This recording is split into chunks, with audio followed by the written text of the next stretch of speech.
Flying high above Germany, Lieutenant Roscoe Brown, Jr. kept careful watch in his P-51 Mustang fighter.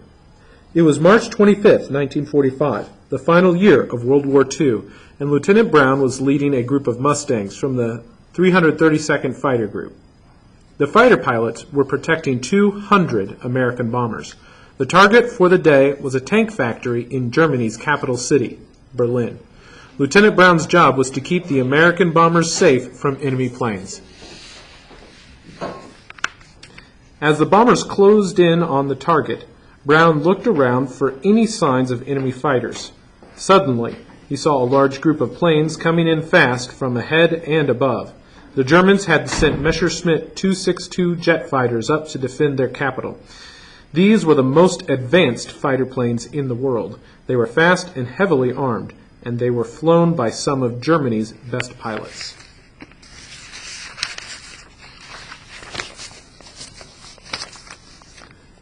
"Bogies! Bogies!" Brown called out on the radio, letting the other pilots know that he had planes in sight that might be enemies. The Americans watched as the German Messerschmitt 262 jets circled around the rear of the bomber formation like a pack of wolves closing in for the kill. Suddenly, 4 of the German jets dived to attack. The jets all opened fire as they raced past the American bombers, but most of their shots missed their targets. Lieutenant Brown searched the sky behind him and saw another group of 4 Messerschmitts closing in fast on the bombers from behind and below. "Drop tanks," he called over the radio, pulling the handle to drop the fuel tanks carried under each wing of his Mustang. The extra fuel tanks were needed to get his plane this far into Germany, but fighting with them still on the plane was a very bad idea. Now his fighter was ready for action. Brown rolled his plane and dove directly toward the enemy jets, picking up speed along the way. As he pulled out of his dive at the level of the Messerschmitts, he fired his guns at the nearest enemy plane. His aim was good, and his shots made one of the jet's engines burst into flames. Moments later, the German pilot bailed out, giving Lieutenant Brown a confirmed victory.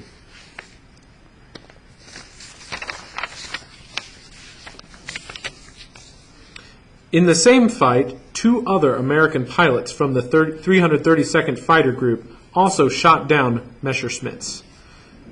Brown's fellow pilots also damaged 5 other jet fighters without losing any planes of their own or any of the bombers. For their actions that day, the 332nd Fighter Group received a Presidential Unit Citation, one of the highest honors given to a group of airmen during the war. But what was most incredible was that these American heroes were almost not allowed to serve as pilots at all, because they were black. We can see in this map here is a map of Germany. Germany was fighting in the war, and they were allied with Italy. They were fighting against France and the United Kingdom, which is another word for Britain, and Poland and Yugoslavia and many other countries. In the story that we just read, the fighters and bombers were going to Berlin. They were probably coming from air bases in England over here. And so you can see they had to fly over the sea, over the Netherlands, and all the way to Berlin, and then they had to fly back.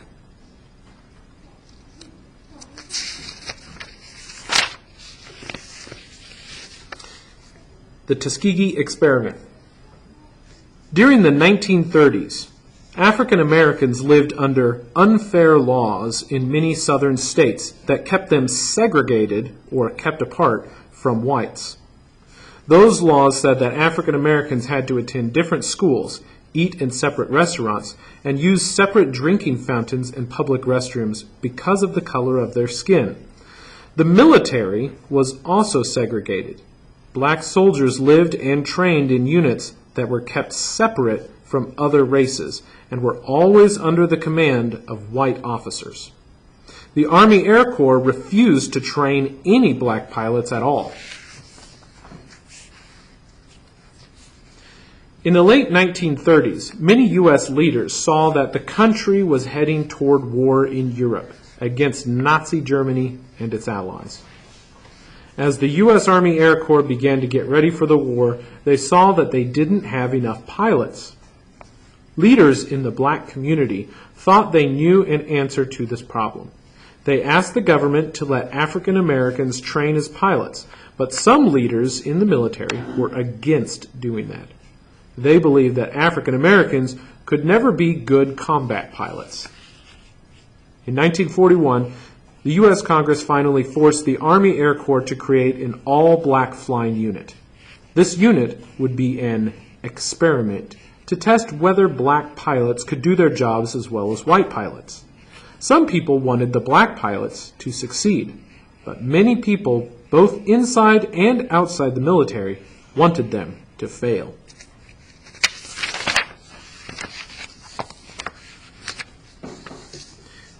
In March 1941, the 99th Pursuit Squadron was created as the first all-black unit of the Army Air Forces. It began training African Americans to work as aircraft mechanics and in other support jobs. In June, the squadron moved to train at airfields around Tuskegee, Alabama. Starting with a group of 47 officers and 429 enlisted men, the Tuskegee Airmen, as they became known, eventually grew to include 996 pilots and over 15,000 other military staff who supported them. The commanding officer of the 99th Pursuit Squadron was Captain Benjamin O. Davis, Jr. Captain Davis was a graduate of West Point Military Academy, who later became the first African American general in the U.S. Air Force. The Tuskegee Airmen faced many challenges and obstacles before they ever saw combat. During their training in Alabama, they had to put up with discrimination both on and off their military bases. The black airmen were placed under white officers who were sometimes unfair in their treatment of them. They were not allowed into some areas of their bases that were open to whites, and often had problems with the local townspeople and police.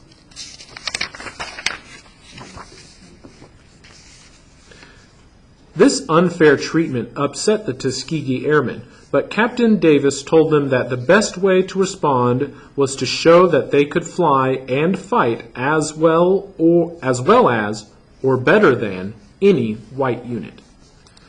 They finally got their chance when the 99th was sent to fight in North Africa in April 1943. Their first mission was to attack a German base on a small island off the coast of Sicily. The 99th Squadron used their P-40 Warhawk fighters to knock out gun positions on the island. They also began flying escort missions for friendly bomber squadrons, the type of mission they would later become most famous for. Their efforts helped to force the German soldiers on the island to give up in less than 2 weeks. Here's a picture of Captain Benjamin O. Davis, Jr. He's the guy they were talking about. The critics, that means the people who were saying bad things about them. Despite the success of this first operation, some people in the War Department were not happy. They complained that one group of pilots from the 99th had flown off to chase after enemy fighters, leaving some friendly bombers with little protection.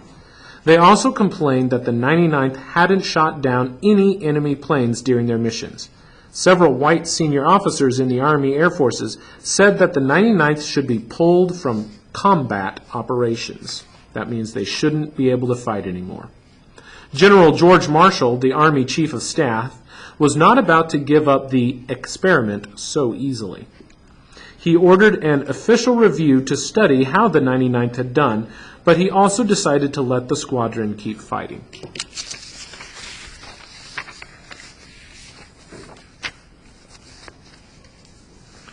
The official review eventually showed that the 99th had done well during the attack on the island, but by the time it came out, the 99th had answered their critics in a different way. In the summer of 1943, Lieutenant Charles B. Hall scored the unit's first victory when he shot down a Focke-Wulf 190, one of Germany's best fighter planes. This marked the first time an African-American pilot had shot down an enemy aircraft while flying for the U.S. military. Pilots from the 99th went on to shoot down 12 German planes in 2 days during the invasion of Italy. As they gained combat experience, they built up a record of excellence that became more and more difficult for their critics to challenge. The Red Tails. In September 1943, Benjamin O. Davis, Jr., now a lieutenant colonel, took charge of the 332nd Fighter Group. The 332nd included 3 new African-American fighter squadrons, the 100th, the 301st, and the 302nd. Eventually, the 99th Fighter Squadron became part of the 332nd Fighter Group during operations in Italy. The 332nd switched to more advanced aircraft, such as the P-47 Thunderbolt. Later, they began flying the plane they would become forever known for, the P-51 Mustang. The Mustang was an amazing fighter plane that was perfect for long-range bomber escort missions deep into enemy territory. The 332nd painted the tail sections of their P-47s and P-51s red to show the pride they felt for their unit. The red color was also a reminder of the Tuskegee Airmen's motto of equality: all blood runs red. Pilots of the 332nd began calling themselves the Red Tails.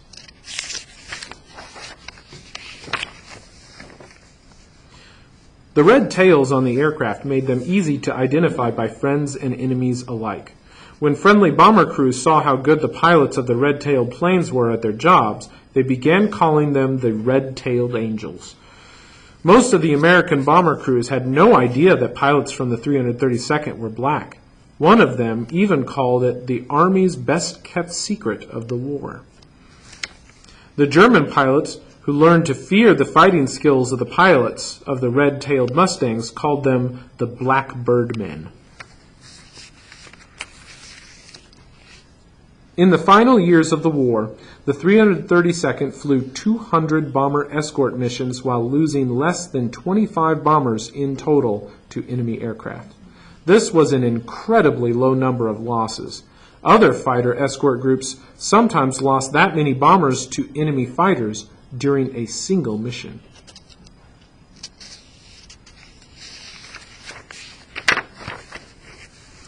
By the end of the war, the Tuskegee Airmen had proved their courage, skill, and fighting abilities to everyone.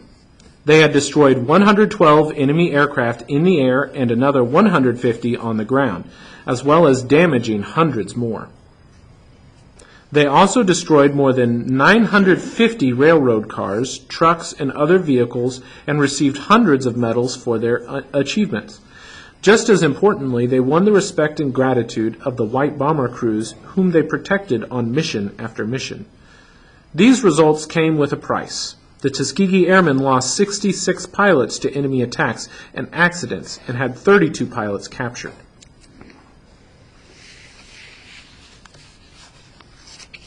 Here we can see the capital of Berlin, and then this is the capital of Berlin after it was captured by the Russian forces. Today, this is what the capital of Berlin looks like.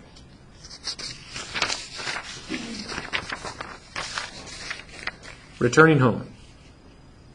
After fighting to free Europe from the Nazis, the Tuskegee Airmen returned home to a country that still treated them as second-class citizens. That means they didn't treat them very well. No welcome home parades greeted these returning heroes. The military, however, took note of their amazing achievements. The Tuskegee Airmen had shown that racial segregation was an unfair system that could not claim to be based on real differences in ability. Their success was one reason that President Harry S. Truman decided to end segregation in the military in 1948. But the fight to win full civil rights for all Americans was just beginning. And that's it for today.